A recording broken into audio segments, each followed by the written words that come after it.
This is your weekly IUP-TV News Bulletin, broadcasted from the comfort of our own homes. My name is Skylar Sabansky. And my name is Katarina Loretto. We bring you stories that are relevant to IUP and the Indiana community. Let's begin with local news. During IUP's Imagine Unlimited campaign, over $40,000 was raised as part of Giving Tuesday, a fundraiser scholarship donation. The money raised will be used for the food pantry, assistance funds, and scholarships. This is the third year IUP has hosted Giving Tuesday and doubled the annual goal of $20,000. With the help of family, friends, faculty, alumni, and other members of the IUP community, the fundraiser and scholarship donations were a success. This past Tuesday, President-elect Joe Biden introduced members of his health team and laid out strategies to combat the coronavirus pandemic, but he told the public that his future administration's efforts won't work without his help. Biden also delivered remarks about the three main coronavirus objectives for his first 100 days in office related to masks, vaccinations, and schools. The U.S. on Tuesday surpassed 15 million confirmed cases of COVID-19. It only took the country 5 days to add to the latest 1 million infections. In a statement on Wednesday, German Chancellor Angela Merkel advocated tougher restrictions on public life and pleaded with her colleagues to cut down on socialization as the country reported its highest single-day death toll of coronavirus pandemic. The eastern state of Saxony will close schools and most stores on Monday until January 10th. Its southern neighbor, Bavaria, is introducing measures such as nighttime curfew in its worst affected areas and demanding more homeschooling and stricter border controls. Germany, which has 83 million people, has now reported nearly 1.22 million cases, including 19,000 deaths in the pandemic. You should probably cover your nose and mouth. Who are you? You're a pharmacist. Don't you know you should probably get your flu shot this year? Why do I need to get a flu shot? Well, did you know the flu infects almost 1 million people a year and may contribute to the death of over 60,000? Wow, but isn't everyone wearing masks anyway? Well, yes, but the CDC still recommends that everyone get a flu shot annually. So where can I get a flu shot? Well, you can get them for free at most pharmacies. Okay, I'm gonna go get one. I have one right here. No, I'm afraid.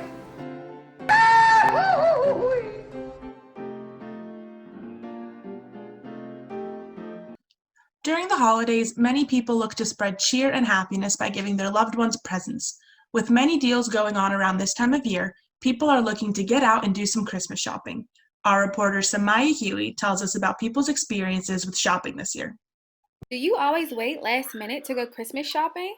Christmas will be brighter this year for those who can't wait to get Apple's new iPhone 12. This iPhone has new features like rear cameras with 7-element lens, more capacity for storage, and a ceramic shield for protection. The new iPhone 12, because it has 65 hours of usage. My old phone is an 8. It's about time I upgrade. The speakers are much louder. I need more storage. Apple allows customers to buy and pay online.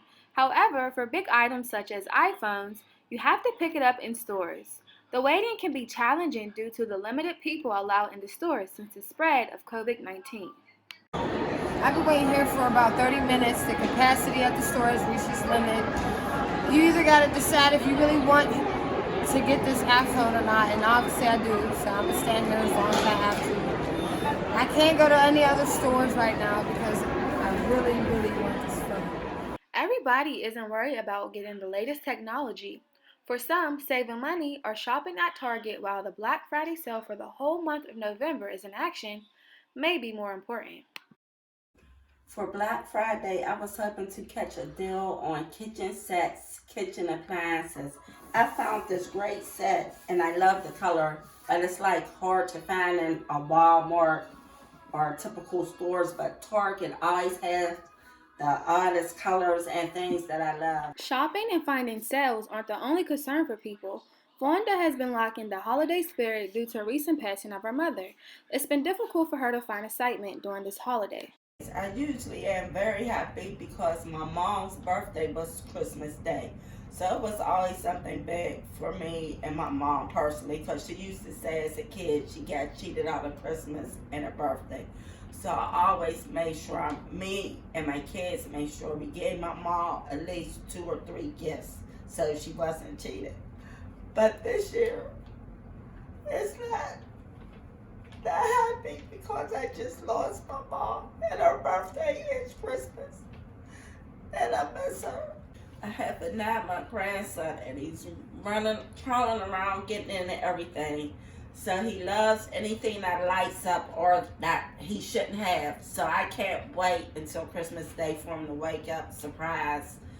Through this grieving time, she prepares to decorate her house with sparkly ornaments and bakes cookies to get back into the Christmas spirit. For Vonda, the best Christmas gift is being together with her family. But if your best Christmas gift is presents, you may want to get out and start Christmas shopping if you haven't. I'm Samaya Yui, reporting for IUP-TV News. There has been a lot of controversy surrounding whether or not marijuana should be legalized. There has been a trending increase of people supporting the legalization of the drug for both medical and recreational use. As more and more states are looking into legalizing the substance, our reporter, Colin Brooke, dives into the advantages of legalizing marijuana. It's no secret that American politics has become extremely polarized, but there's one issue more and more Americans agree on. Marijuana legalization has seen a rise in support as even more states vote to legalize it. People like Jacob Armstrong not only support, but also use medical marijuana. When asked about his support, he had this to say. Well, I support it because I think that there are other things, such as, just for a talking point, alcohol. Alcohol is legal. As somebody who's over 21 years old, I've consumed alcohol and I've been drunk. And as somebody who's a medical marijuana patient, I have been also high. And I can tell you that controlling myself and becoming less of a danger to people under the influence of marijuana is way easier to do than if I am drinking. According to a recent poll released November 9th, showed that now 68% of Americans support marijuana legalization. Now, more people are discovering the advantages it has medicinally. When I was younger, I was diagnosed with depression and anxiety. And so I have my medical marijuana card for the anxiety. And before, the medicine that I was taking was a generic form of Prozac. And they just kind of led me to feel very apathetic. It made things weird. This is a common belief, as a poll from 2019 showed 86% of people supported legalization for marijuana's medical benefits. And those benefits have also led to a support in recreational use as well. It has value recreationally also. I do think that it should be used recreationally too. I do support that. I honestly do think that support for marijuana both medicinally and recreationally is trending upward. I think that a lot of people now are realizing that it's not as bad as they may have been led to believe when they were younger or in the past. If this trend of support for legalization continues, legislation will surely soon follow. For IUP-TV News, this is Colton Brooks. With COVID-19 cases as high as ever, it's important to remember to take care of yourself during the pandemic. Between shutdowns and working from home, it can be easy to fall into bad habits, especially regarding nutrition.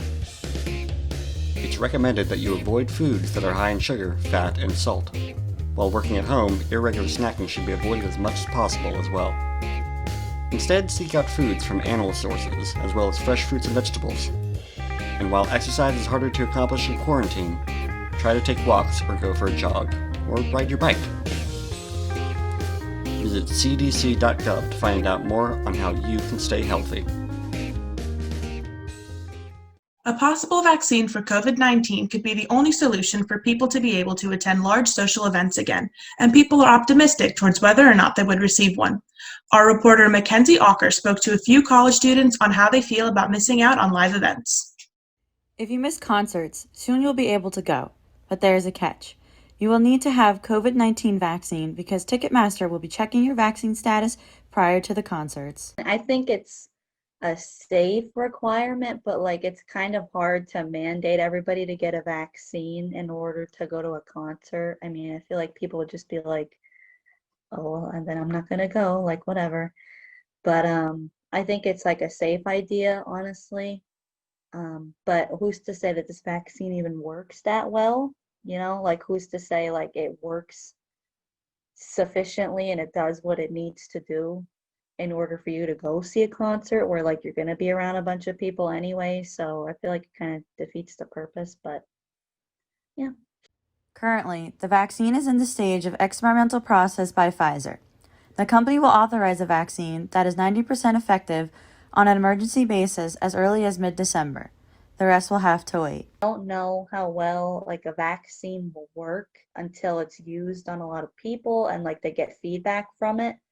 And plus you don't know like what it does to your body, and like it could do something totally different to your body than what it normally does, just to do this one thing, just to fight COVID. And it just like totally like shuts down another part of your body. So I think if I wait a few months and I see like what the news says about it, what doctors are saying about it, what everybody says about it, like even people I know, what they think about it, I think that I'll be good, because I don't want to just jump and get something that like I might not even need or that could potentially hurt me. Michaela Ocker is currently a freshman at Misericordia University, where COVID cases are quickly on the rise. While the vaccine can make people safe, as you can see, Michaela has some hesitation. While some are skeptical of the vaccine, others are hopeful that it will keep them safe. To wait for other people to take it, just so that just to see how they do with it, so that I don't get sick from it. That's about it. Augustus Reed is currently a junior at ESU. Because of the pandemic, he's currently learning from home. I think they'd want to try to get us back if we're all vaccinated, or whoever's vaccinated, they're probably going to want to pull back. Probably their athletes first, because that's what brings the money into the school.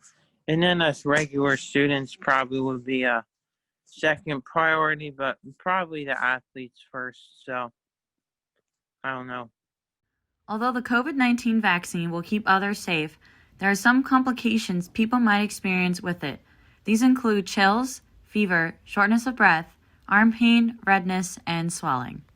Hopefully, this vaccine will slow down the virus and we can all come together again at concerts, bars, and restaurants. This is Mackenzie Ocker reporting for IUP-TV News. People are normally accustomed to spending Thanksgiving with their families, but since the spread of COVID-19, people are taking precautions by socially distancing themselves from their relatives to avoid exposure. Our reporter, Katerina Loretto, has the story. The holidays are many people's favorite time of the year, full of friends, family, good food, and quality time. Most people spend the holidays with their entire family, but for Junior Rem Slater, this holiday season will be different.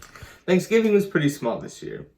Usually we would have a big turkey and lots of sides. This year we did a very small one and just a few sides that we could put together, but nothing like we would normally do on a normal celebration. Since the increase in COVID-19 cases in Pennsylvania, a lot of people had to stay home. Lots of people are opting to cook for themselves this year, especially for Thanksgiving and maybe for Christmas as well. So normally my aunt would host Thanksgiving, but this year, since we couldn't go see her, my mom and I decided to cook just for the two of us, and it was much quieter and definitely very different this year. Like Caitlin, lots of families really want to get together. However, they are opting to do a virtual Christmas celebration this year in order to keep up with COVID-19 regulations.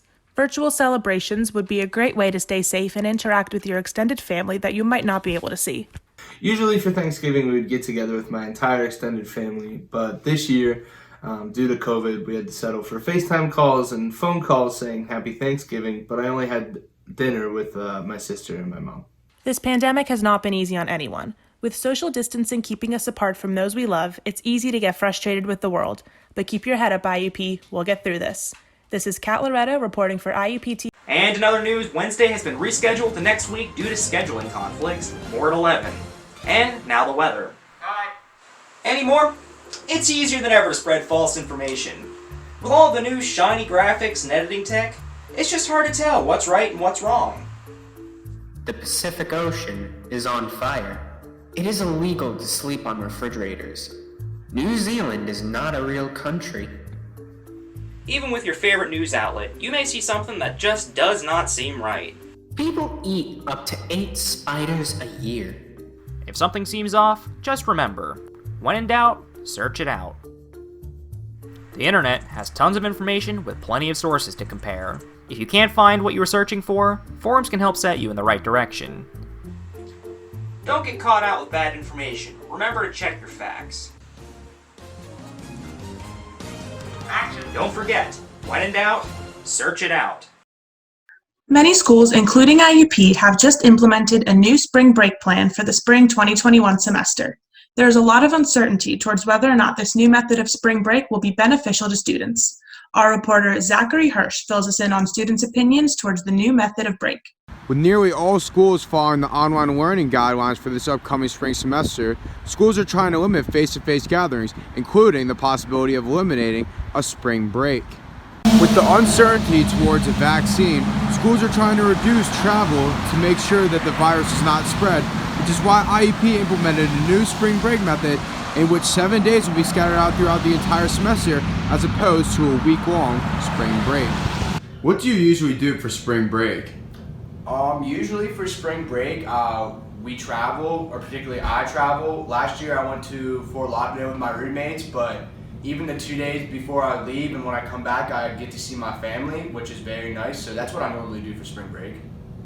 These 7 days are scattered out throughout the entire semester so that students are able to have a few short breaks. How do you think eliminating a spring break will impact students? Eliminating spring break will negatively impact students. A lot of students like to go home and see their family. I know a lot of us aren't from Indiana. It allows us to get caught up on homework.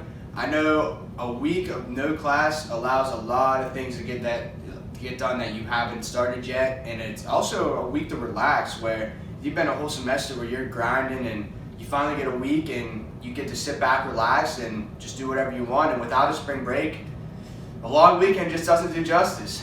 Like many other students, Bryce believes that having a full spring break allows students to come back to school stress-free, allowing them to focus on their academics so that they can succeed academically.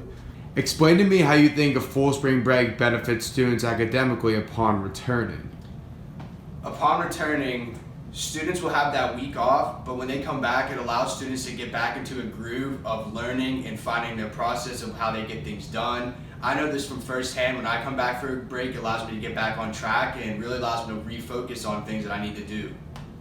Students have different viewpoints about the break. For Addison, this new method might be more beneficial, especially in limiting travel and reducing the COVID-19 spread. Why do you think this new method of spring break is more beneficial for students? I think that it's more beneficial to students because when you have like a full week off of school, you lose track of like what you're learning and what you need to be doing, and it makes you less productive.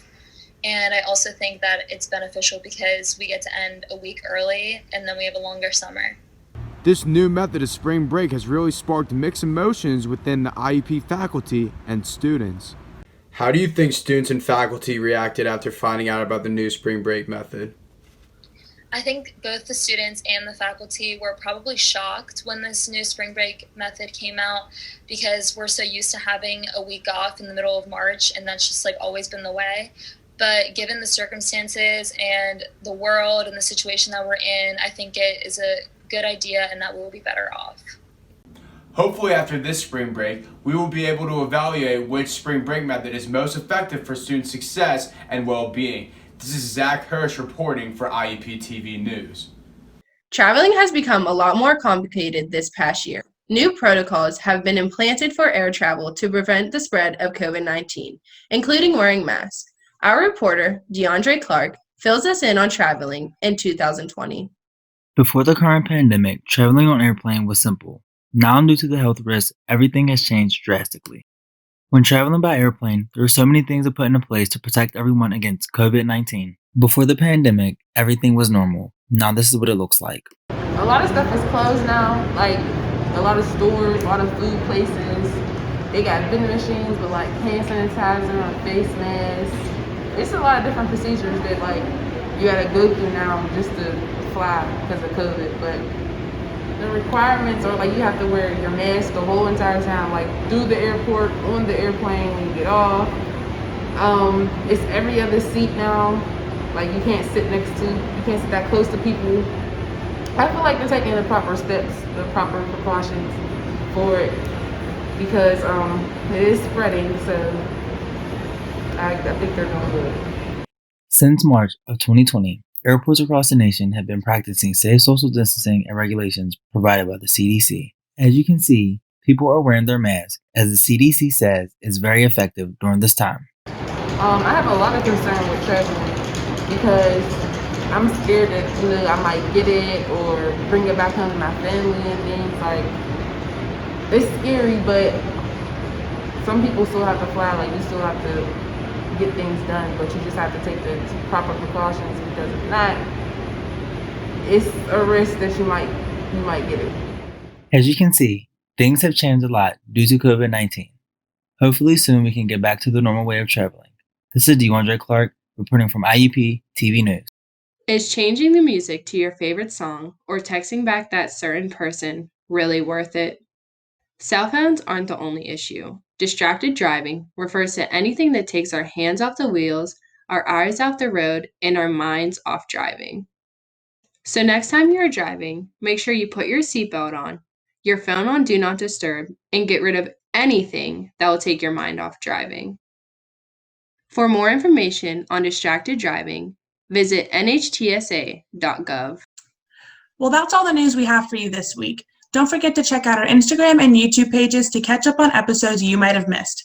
My name is Katarina Loretto. And I'm Skylar Sabansky. As many of you know, the end of the semester is now upon us, which means this will be our last broadcast for a while. On behalf of the entire IUP-TV news crews, thank you for letting us be your number one source of news, local and abroad. Lastly, we would like to thank our wonderful faculty advisor, Dr. Aya Mukhtar, for passing her wisdom and love for news production along to us. Stay safe out there, IUP. Happy holidays and have a wonderful winter break.